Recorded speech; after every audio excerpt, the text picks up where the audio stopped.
இப்போலாம் நம்ம பண்ணுற ப்ராஜெக்ட்டுக்கு ஸ்ப்ரே பெயிண்ட் அதிகமாக தேவைப்படுது ஃப்ரெண்ட்ஸ். ஸோ அதை நம்மளே செஞ்சிடலாம்னு சொல்லிட்டு ஒரு வாட்டர் கேன் இந்த மாதிரி எடுத்துக்கிட்டேன். அதுக்கடுத்து சைக்கிள் கடையில் அந்த மவுத்தோட சேர்த்து செட்டு வந்து ஒன்று வாங்கிக்கிட்டேன் அந்த வாட்டர் கேனில் வந்து ஃபிட் பண்ணுறதுக்காக. அதுக்கடுத்து ஒரு பழைய ஸ்ப்ரே பெயிண்ட் டப்பா வந்து எடுத்துக்கிறேன். அதோட மேல் பாட்டை மட்டும் தனியாக அந்த மாதிரி கட் பண்ணி எடுத்துக்கலாம். இதை தான் அந்த வாட்டர் கேனில் வந்து ஃபிட் பண்ணணுங்க மூடியில்.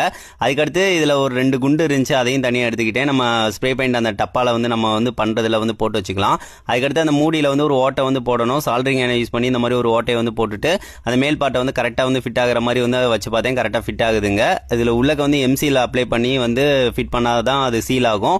ஸோ அதனால் எம்சியில் வந்து 2 தான் மிக்ஸ் பண்ணி விட்டுட்டு ஃபஸ்ட்டு வந்து மேலே வந்து மூடிக்கு மேலே வச்சுட்டு அந்த மெட்டலை சேர்த்தாப்பில் இருக்கிற மாதிரி நல்லா அழுத்தி வந்து பிடிச்சிட்டு சுற்றி வந்து ஏர் வந்து லீக் ஆகாத அளவுக்கு நல்லா வந்து அமுக்கி வந்து விட்டாச்சு. அதுக்கடுத்து உள்ளக்குமே வந்து இந்த மாதிரி வந்து செட் பண்ணி விட்டுட்டேன். 1 மணி நேரம் காய விட்டுறலாம். அதுக்கடுத்து வாட்டர் கேனில் வந்து ஒரு ஓட்டையை வந்து இந்த மாதிரி மேலே இருக்கிற மாதிரி ஓட்டை போட்டுட்டு சைக்கிள் டியூப்பை வந்து வாஷர் மாதிரி செட் பண்ணணும். ஸோ ரவுண்டு அந்த மாதிரி வெட்டி விட்டு நடுவில் ஒரு ஓட்டை மாதிரி போட்டு எடுத்துக்கிட்டேன். இதில் தான் அந்த மவுத்தில் வந்து இந்த மாதிரி வந்து வச்சு விட்டுட்டு வாட்டர் கேனுக்கு உள்ளே வந்து இதை செட் பண்ணணுங்க. ஃபஸ்ட்டு வந்து இந்த மாதிரி உள்ளக்க வச்சுட்டு அந்த கரெக்டாக அந்த ரவுண்டு வர வரைக்கும் வச்சுட்டு ஒரு கம்பியை வச்சு இந்த மாதிரி அழுத்தி எடுத்தீங்க அப்படின்னா ஈஸியாக வந்துடும். அதுக்கடுத்து இதுக்கு மேலேயும் ஒரு வாஷர் மாதிரி ரப்பரை வந்து பார்த்தீங்கன்னா அந்த மாதிரி போட்டு விட்டுட்டு அந்த நட்டை வந்து போட்டு நல்லா டைட் பண்ணிட்டோம் அப்படின்னா நம்மளுக்கு இந்த பார்ட் வந்து ரெடி ஆயிருங்க.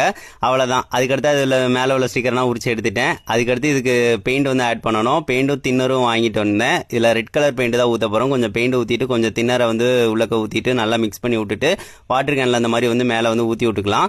ஊற்றி விட்டுட்டு 2 குண்டையும் வந்து உள்ளக்க ஆட் பண்ணிடலாம். அப்படின்னா தான் வந்து அந்த 2 இதுவும் நல்லா மிக்ஸ் ஆகிறதுக்கு வந்து கரெக்டாக இருக்கும்.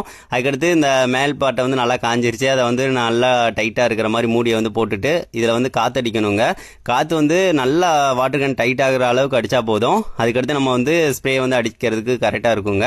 அவ்வளோதான், அடிச்சு விட்டாச்சு. நல்லா வந்து இந்த மாதிரி குளிக்க விட்டுட்டு நான் அடித்து பார்த்தேன். செமையாக வந்து அடிக்குதுங்க. நல்லா இருந்துச்சு, எனக்கு ரொம்ப பிடிச்சிருந்துச்சு. அப்படியே ரெட் கலரு சூப்பராக வந்து பார்த்தீங்கன்னா அடிச்சு விட்டாச்சு.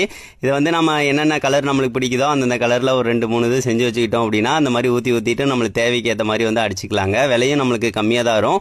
ஒரு ஸ்ப்ரே பெயிண்ட் டப்பாவோட ரேட்டு 180 ரூபா வரும். இந்த மாதிரி பண்ணுறது மூலமாக நம்மளுக்கு ஒரு 60 ரூபாவில் முடிச்சிக்கலாம். சரி, ஓகே ஃப்ரெண்ட்ஸ், இந்த கண்டிப்பாக செஞ்சு பார்த்துட்டு எப்படி இருக்குன்னு சொல்லுங்கள் ஃப்ரெண்ட்ஸ். எனக்கு ரொம்ப யூஸ்ஃபுல்லாக இருந்துருந்துச்சு. இந்த வீடியோ பிடிச்சிருந்துச்சு அப்படின்னா ஒரு லைக் வந்து பண்ணுங்கள்.